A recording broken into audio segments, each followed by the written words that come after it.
dhaabu akkanatti hin fiigini dhaabu waa baay'eedha argitu waa baay'eedha irraa hubatta jechuudha akkatti hin fiigin viidiyoo barumsaa isinitti hin dheeressu viidiyoo gabaabaa kana jechuudha daawwattu malee hamma dhumaatti ilaaltu malee biree hin kutin jechuudha viidiyoon kun siifis bu'aa qaba nama hundaafis hiriyoottan keefis jaarsa keefis jaartii keetiifis bu'aa gurguddaadha qaba akkatti hin fiigin jechuudha asuma warri YouTube channel kiyya faara taatan like subscribe gochuudhaan viidiyoodhaan ana arraantana waan arraantana isinitti argisiisu deemu kun jechuudha dhorkaadha YouTube kiyya irra yooma viidiyoo kana maxxansee waan kukkutee yoo nutti naa kaa'e mumkin warri viidiyoo kana jechuudha report na gochuu danda'a YouTube kiyya irratti gurguruu danda'a waan ta'eef suuraadhaan kan inni isiniif ibsu ta'a jechuudha viidiyoo akkamtu gabbee viidiyoo jechuudha onnee namaa raasu jechuudha viidiyoo yakkaa jechuudha viidiyoo badaa jechuudha viidiyoo akkasitu gabbee viidiyoon kun maal irratti hundaa'e jettan piraankii jechuudha piraankii yeroo arraantana waa baay'eedha nama godhaa jira waa baay'eedhaas nama godhuuf jiraata jechuudha piraankii waa baay'eedha gayyaasaa jira jechuudha dhugaa rabbiitti akkanuma ilaalaa jechuudha suuraadhaan inni isin ibsa gurbichoon amma asirratti argitan kana akkas jechuudha addaaniin isinii baasa jechuudha dubbii kana jechuudha jaarsaa jaartiidhaatu jira jechuudha isaan kun warra Amaaraati jaarsaa jaartiidha jechuudha jaarsi jechuudha guyyaa deemeeti ala hojjetee galgala gala yeroo mara jechuudha jaartiin isaa mana oolti jechuudha Itoophiyaa keessatti immoo wanni kun jaartiin isaa yeroo mara kophaa isheen mana oolti jaarsi immoo yeroo mara hojiidha qaba galgala manatti gala jechuudha kana hiriyaa isaatiin maal ta'an jechuudha hiriyaan isaa gurbaa asirratti argitan kanaadha jechuudha kaniin amma suuraa asirra isiniif kaa'e kana kun hiriyaa isaati jechuudha kana jaartiin tiyya yeroo baay'ee kophaadha mana oolti jaartii kiyya kana tiimi arraantana wajjin piraankii irratti hojjennaan yaasii jee guyyaa hojiin isaa hin jirre fuudhee mana isaa geesse jaartii ofii alatti hafee jechuudha jaartii isaatti gurbaa kana ollaqe jechuudha deem jaartii kiyya akkasii wajjin raftu laalii hayyamsiisee rakkoon qabu wajji baay'ee haasee jechuudha miira keessa akka isheen jechuudha namaa wajjin raftu laaluudha qabdaa jeen kaameeraa jechuudha ganama kaayee fi jaarsi dalaga kutee jechuudha isheen kaameeraa kana quban qabdu jechuudha yaani inni kaameeraa kaayee hiriyaa isaatii wajjin kutee mari'atee dhufe har'a hojii hin jiru jechuudha walumaa galee kana jechuudha hiriyaa isaa fuudhee mana fitee ofii alatti hafe jechuudha akkuma laaltanii argitan kanatti jechuudha alaa hulaa rukutee gaafa isheen dhuftee irraa bantu jechuudha warra ollaa fakkaatee yookaan warra jaarsa ishee beeku san fakkaatee jechuudha dhufee jechuudha haaluma agartan kanaan algaa isaanii irra gattaa'e jechuudha algaa isaanii irra gattaa'e isheen dhufte kunoo haaluma argaa jirtan kanaan jechuudha ishee of bira gatteessisee wajjin haasoo eegale jechuudha waan adda addaa jechuudha wajjin haasoo jechuudha abbaan mana keetii eessa kutee annama akkanaati hin jiraame haa annama akkasiiti yaani waynuu bareedda ati bareedduu akkanaa tanaa waynuma qashtiidha kophaa kee mana ol taa'e waan adda addaa wajjin haasoo eegale jechuudha abbaan mana keetii eessa jira jeeni abbaan mana kootii yeroo mara guyyaadha dalaga bakka hojii jira jetteen jechuudha kanaafuu erga abbaan mana keetii bakka hojii jiraate bareedduu akka keetii kana dhiisee biraa hin deemu ani wallisaa jabaadha annama akkasiitii jee itti fakkeessee jechuudha itti bareechee jechuudha turtii saatii tokko akkas wajjaasee jechuudha innaa isheen sabamte jechuudha jidduu kanatti isheen ofiifuu jechuudha miira keessa seentee fi jirte jechuudha haaluma kanaan jechuudha haaluma asirratti argitan kanaan yeroo akkanatti ta'an kana jechuudha harkaa asirra kaatee wajjaasoo jira jechuudha laalama dura caammaa isheen ofirraa qabdi jechuudha erga saatii dheeraa wajjin haasaan booda haala kanaan caammaa ofirraa baasuu jirte jechuudha ammaan ta'e caammaa ofirraa baastee isheen ifiifuu kan biraa keessa isaa wajjin galtee jirte jechuudha haala kanaan amma akkuma agartan kanaan jechuudha wajji haasaa jiran jechuudha baay'ee wajjin haasaa jiran miira keessa wal galtanii jechuudha suuraa kana akkanuma naa wajjin daawwadha jechuudha viidiyoon ifin asirra maxxanse naaf dhorkaadha jechuudha riiportiin irra gochuudha danda'an jechuudha viidiyoon kun dhumarra qullaadha ta'a waan ta'eef haaluma kanaan ilaalaa jechuudha ammaan tana wajji haasoo jiran jechuudha amma haala ammaan tana harkaan isa qabattee jirte jechuudha harkaan wal eegalan jechuudha dur afaaniin wajji haasa'anii dur nagiyaa wajjin haasa'anii erga caammaanis bahee jechuudha haasaa harkaa eegaltee jirte jechuudha isheen gurbaan harkumaan hin tuqu jechuudha jaartii namaa waan taatee beeka jaarsi ishee ala dhaabbatee akka isa eega akka isa caqasaa jiru waan beekuuf jechuudha harkumaan isheetti hin dhiyaatu ammoo isheen caammaa baafattee caammaarraan gara harkaatti eegaltee jirte jechuudha harkaan gurbaa laaqu amma haala saniin jechuudha harkaan xoxxooyte amma kun haala kanaan silkii isaa wajjin daawwatu eegaltee jechuudha ammoo kana jechuun mallattoon silkii namaa wajjin daawwatu beek mallattoo biraati jechuudha. Dubara tokko si wajjin haasofteetu yeroo dheeraa fudhattee silkii jettee si wajjin gizeetti gorogortu laalu waan biraa keessa galee jira jechuudha. Amma haaluma kanaan jechuudha sootuma haasawuuf jiranii jechuudha. Amma harki ishee akkana jee jira ilaalaa jechuudha. Harki ishee akkana agarsiistee jirti. Isaatu maal jeeni shinti beetiin eessa jirtii jeen shinti beetiidhaan dhaquu barbaada. Achirraa deebi'ee waan jenne jechuudha dafee deema. Shinti beetiin achi jirteetti harkaan harkisiisaa jirti. Harka isii kan argitan jechuudha. Shinti beetiin garas jirteetti jechuudha. Gurbichuun amma shinti beetii kutee jechuudha. Isin itti argisiiste. Okkee shinti beetii kutee jechuudha. Amma asirra ilaali jechuudha.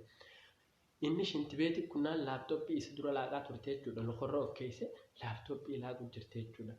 Itti yaadu jirti laaptooppiidha jechuudha. Gurbaan gaafa hamma shinti beetii jechuudha. Qaqaf godhee achirraa as bahu deemu isheen ol kaate jechuudha. Amma ilaali asirratti.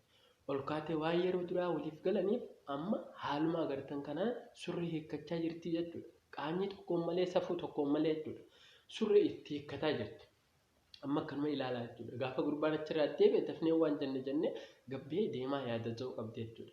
Haaluma agartan kanaan ammaan tana seeraan surree yaafatu jirti. Akka gurbaan gibee achirraa deebi'e hojiin tokkollee isa hin dhibne akka itti faffakkeessitee itti mimmi'eessitee maal ta'a dhiirri jechuudha. Yoo hudduu dura mimicciiree yookaan uffata qullaa yookaan uffata gaggabaabaa yoo dura kaatanii maal akka ta'u ni beekte jechuudha. Amma isheen likki feetee jirti jechuudha. Harree isa kana xabbasu malee isa kana mana kana keessatti siree kana gubbatti xabbasu malee gadi hin dhiisu keessa dhufee jira jechuudha. Amma surree haala kanaan kunoo amma ilaale jechuudha. Sireerra gatteessee jechuudha. Surreen irraa bahuu dinnaan jarjaraan jechuudha. Harkisaa jirti gadhiibaa jirti jechuudha.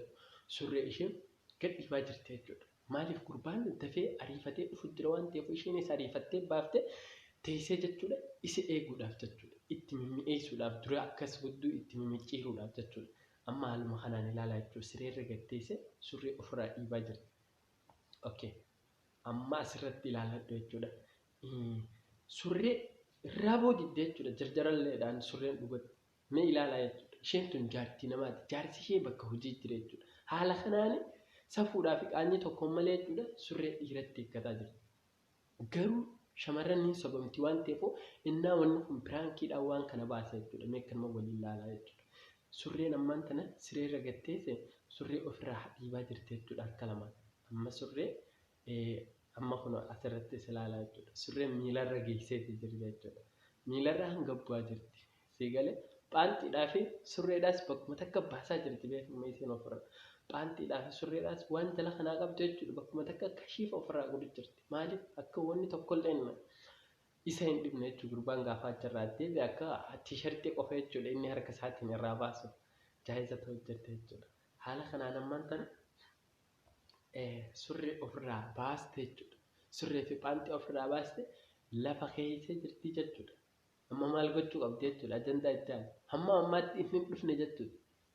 Hamma ammaatti inni shinti beetii keessa taa'eeti mumkin jaarsa ishee wajjin haasa'u jiraatu hin oolu. Kan akkana itti jee yookaan itti barreessu jiraatu hin oolu. Yaani waggaa dawwaluu ni dhageessee silkii qabatee kutee hin reefu argitanii itti barreessu jira jechuudha. Niitiin keenyama akkanaati jee amma kun ilaalaa jechuudha. Qullaa sireerra taa'aa jirti jechuudha. Har'a xabbaseetti ni kan ilaala. Amma jechuudha. Laaptooppii lafaa ol fudhattee jechuudha. Siigalee akka nama gitee gurbaan achirraa dhufe akka nama waan biraatti jiru jechuudha. Yookaan laaptooppii keessa deddeemu siigalee akka sudduufaa mimicceeftee jechuudha. Gurba kaasuuf deemtee jechuudha. Viidiyoodhaan filaa tola jechuudha. Viidiyoon garuu dhoorkaadha jechuudha. Yuutuubaaf hin ta'u. Amma laaptooppii ergaa asirra kaawwatteen booda gurbaan gaafa achirraa dhufe akkas mimicceefuu deemtee jechuudha. Amma laaptooppii lafaa fudhattee jechuudha. Miilee isheerra godhattee jechuudha laaptooppii siigalee. Amma haala kanaan laaptooppii ishee laaqaa jirti jechuudha. Meeqan miilaala. Osoon akkana laaptooppii laaqaa jirtuutu gurbaan achirraa itti asibee jechuudha. Hammaa maraa shinti beetiirraa itti asibee jechuudha. Erga akkas wal arganii waliin kolfanii laaptooppii daddaftee ofirraa lafa keessee akkuma agartan kana luka adda banattee jechuudha. Uffannaa jala seentee jechuudha. Uffannaa jala seentee jechuudha haaluma agartan kana. Amma uumama tokko ofirraa hin qabdu jechuudha. Qullaadha jirti. Fuulli ishee dhoksaadha garuu beekaa warra kaan. Akkanatti haala kanaan uffannaa jala galtee jirti jechuudha. Ija isaa duratti beekee erga inni shinti beetiirraa abbee isaa argite jechuudha. Okay. Gurbaan kun haala kanaan dhufee gubbaa dhaabbatee jechuudha. Ishee ofirraa baastus argee jira jechuudha. Ishee uffannaa jala seentus argee jira jechuudha gurbichoon amma. Haala kanaan dhufee gubbaa dhaabbatee lafatti haddabaa jira. Kunoo amma kunoo ilaalee jechuudha yeroo inni lafatti gad taa'u jiru jechuudha. Akka nama silkiidhaan haasa'u jechuudha. Akka nama hiriyaa ofiitti haasa'u jiru bakka kanaatiin jira. Kunoo haala kanaan jechuudha siree isheen irra jirturra gad taa'e jechuudha. Okay. Amma erga gad taa'e isinis itti hirribaa kaa'atee jechuudha lafaa kaa'atee haala kanaan luka takka gad diriirfattee wajji haasa'uu eegaltee jechuudha. Osootuma wajji haasa'u jiranii kun amma harkaan tuttuquu eegaltee jirti jechuudha. Namtichi immoo harkaan ishee tuqaa hin jiru hamma ammaatti harkaan haala kanaan tuttuquu jirti jechuudha. Harka irra kaawwattee amma harka irra babaasaa jirti jechuudha akkas. Akka inni fedhii biraa keessa galu harki irra babaasaa fi jirti jechuudha. Amma kun haaluma agartan kanaan jechuudha suuraa kana harka fiddee asirraa kaawwattee bira taa'aa jirti jechuudha. Jalaan qullaa immoo namticha argee jira beeki inni ilma dhiiraati. Amma haala kanaan osootuma harka irra kaawwattee amma qaqqabattee beeki gurbaa bakka hunda gurbaan immoo amma ammaatti harkaan itti dhiyaataa hin jiru jechuudha. Waan badaa afaanii wajjin haasa'u malee erga san xumuranii maal jetteen ammaan tana waan jannaa jettee dafnee waan jannaa abbaan mana kiyyaadha. Amma kana booda jechuudha xinnoo boodaniin dhufa dafnee waan jannee jechuudha wal qunnamtiillee goone adda gallaa jetteen jechuudha. Siif gale erga wal qunnamtii goone adda gallaa daddafeettee itti dirree baafattee xuxxuqxee dadhabdee jechuudha. Riiddee akka feete duratti akka suddu qullaa lulte dadhabnaan jechuudha waan jannee adda galleette gurbaan akka nama edanaas buluu deemu dantaa dhabee taa'u dirree beeki isheerra waa laaluudhaaf ishee fakkeessuudhaaf jechuudha. Isheen ammoo abbaan mana ishee akka ala jiru waan beektuuf yeroo inni dhufullee hin beeku jettee magriibni gee dafnee akkas taane gallaa yellaa jettee yoo kana maal jennu osootuma hojjaasoo jiru ilaala quba isaa mee ilaal jeellaa kaameeraa bakka san piraankiin si godhu jireette jeella gidee akkana gurbaan harka quba laatu ilaalee ni mul'ata jeetii yaada suuraa irraa siif kaa'ee akkasitti itti argisiise jechuudha. Ilaalcheen kaameeraan bakka san gidaararra jira. Piraankiin si gochuu jira jeen ergaa hareefuu jechuudha. Si galee piraankii jettee ammaan tana kaameeraadhaan fuudheette lafaa utaalte jechuudha. Akkuma argaa jirtan jechuudha waliin akkaan sireerra. Gaafa isheen kara kaameeraa fiiguu deemtu yeroo kun kaameeraa saniin caccabse jettee jechuudha. Gibee isheen lafaa ol kaatu inni qaata dura lafaa ka'e jechuudha. Gara wannaa fiigee jechuudha kara kaameeraa jechuudha. Dura dhaabbate osoon kaameeraan dhaqeen dura dhaabbate jechuudha. Akkuma agargaa jirtan kana dura dhaabbate itti aarsaa jira kaameeraa tasuma fuutu jeen baala geela. Isheen ammoo reefu surree illee irraa baastee waan ta'eef haala kanaan qullaa jechuudha. Isheen reefuun tana waan surreedhaa fi baantiidha silaa waa jalatti hidhatanii amma kana hunda rakkattu ture. Waan reefuun hunda ofirraa yaasteefu haala kanaan ol kaatee rakkataa jirti jechuudha. Ofiin ofirraa baastee of rakkiste jechuudha gurbaa dura. Silaa ammaan tana waarree jiraatan uffannaa akka fiqqabuudhaaf kanaan hin rakkattu jechuudha. Fiidee waan goote gurbicha wajjin waltumtullee. Uffannaa kana gadhiiseetiin fi uffannaan uffataa sireetti ilaala. Uffannaa siree fiqqabdee akka taatu dhabde. Uffannaa kana fuudheetiin fiigee jechuudha uffannaa kana itti guddatee jira jechuudha. Gurbaan ammaan tana laalee jechuudha itti hanjamaa jira jechuudha. Akkam jechuun jirti immoo waggaa dhaabbattoon piliis rabbumaa jee na settare piliis rabbumaa jee akkana hin seene piliis nan qaaneessin piliis halan nan baasinni boochi dhugaatti amma waggaa wajjin dhaabbatanii haasan kana hedduu takka boochi nan qaaneessin nama jaarsa qabu nan qaaneessin rabbii jee nan qaaneessin akkas jettiin jechuudha. Gurbaan ammoo jalaati deete silkii waan siree irratti raafateef ilaale gajjee silkii fudhataa jira jechuudha. Waan akkanaan dhaqqabdee gajjee silkii fudhatee isheen gara sajjafiinaa isin tanattis harka baaste rabbumaa jee nan qaaneessin har'umatti nan asittare an akkanan seene rabbumaa jee ati ilma dhiiraatii miti obboleettiin qabjeetti akkan itti boocha jechuudha yeroo sana ilaale silkii fuudhee duuba qabate isheen amma ammaatti kadhataa jirti jechuudha rabbumaa jee dhaabbatte jechuudha. Silkii fuudhee inni duuba qabate jechuudha silkii kana harkaan fuune hamma ammaatti isheen kaameeraa baay'ee hin argine silkuma kanaan na waraabuu jiraaf teessin harree fukkas jeetti argisiise jechuudha. Ilaale kaameeraa si qabatee itti hanjamaa jira. Ilaale maan tana inni jinnaan jechuudha itti asiiqxe jechuudha. Uffannaa fi martee jirti jalaan qullaadha kashii akka dhalattetti inni harka tokkoon ofirraa dhiibaa silkii harka tokkoon akka qabatee harka tokkoon akka ishee ofirraa dhiibaa jira jechuudha. Ilaale jechuudha. Gurbaan jechuudha ishee akkana darbeete asiin jechuudha kaameeraa haa fudhatee jechuudha. Kaameeraa hin fuune haa gidaraa hin fuune jechuudha. Kaameeraan ka gidaraa ni jira. Isiin amma ammaatti silkii lafa taa'u kanaan na waraabu jiraaf ta'e jechuudha. Siigalee amma kana laalaa hin jirtu. Kan inni akkas jeetti argisiisa. Silkii kanaan shawwatee gachee kana fuudhee jechuudha. Harka tokkoon ishee akkasitti darbee jechuudha. Gara alaa utaalee jechuudha. Yeroo inni utaalu maal goote jechuudha. Obsa fixattee jirti waan ta'eef laaptooppii reefu lafa laaqaa turte san qofaatutti dhiyaata. Uffannaa kan duraan firraa qabdus haaluma agartan kanaan firraa lafatti darbitee jechuudha. Laaptooppii guddaa san fuutee jechuudha. Gurbaa dugda keessaan dhohite jechuudha laaptooppii. Laaptooppii akkas mana keessaan tafate jechuudha. Amma qullaadha jechuudha. Wayin irra kaa'e malee qullaa akka dhalattetti jechuudha. Akkana harka namaan laaptooppiidhaan dhohite jechuudha namticha. Egaa asirratti muramee jechuudha. Inna qullaadha jechuudha. Qullaa nama sodaachisa beektaa. Inni beektan jeetii yaada dhoorkaadha viidiyoon akkasii jechuudha. Maxxansuu yookaan cinaa haalee haasa'ulleedhaaf mijjatuuf hin suuraadhaan. Maalirraa baranna obboleeyyan kiyya? Maalirraa baranna? Dhugaa biraankiin as ga'ee jira. Isheen jaartii namaa niitii namaa jechuudha. Yaada tokkoon dhaba maleedha.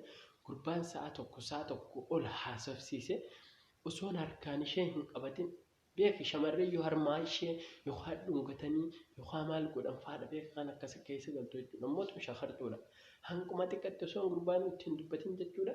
Fedhii addaa keessa galtee jechuudha. Turtii isaa tokko isaa lamaa qofatti jechuudha. Haala kanaan waan biraa keessa galte gurbummaan kunuu hin dhiisu ture. Nama uffata yaafatee siree irratti akkasii itti miidhagsee maal harkaatti godhu hin dhiisu ture. Maaliif dhiise? Jaarsaatu ala jira. Jaarsaa barrii irra jira. Jaarsaa barrii irraan eegaa jira jechuudha. Dhokatee ilaalaa jira. Kaameraan illee ilaalaa jira jechuudha. Ishee tana akkas jechuudha. Hordoftoota kiyyaa isinitti hin dheeressu. Viidiyoo kanarraa maal baranna jechuudhaani guyyaa gaariidha naa oola. Haala kan jirtanii salkan gaarii naa bulaadha. Viidiyoon kun yoo isinitti tole laayik sheer gochuudhaan akkana cinaa dhaabbattan abdiidhaan qaba jechuudha. Waan tokko waan barumsa qaba akkana wal biraan ga'uun baay'ee tokko barbaachisaadha. Waa baay'ee darraa baranna, waa baay'ee darraa hubanna. Fuuldura keenya maaltu jira? Piraankii maal nama godhaa jira? Piraankii miti. Ka piraankii oliitis dhufuuf ta'a hamma jirtanitti of eegaadha iddoo jirtanii jechuudha. Of tiksaadha.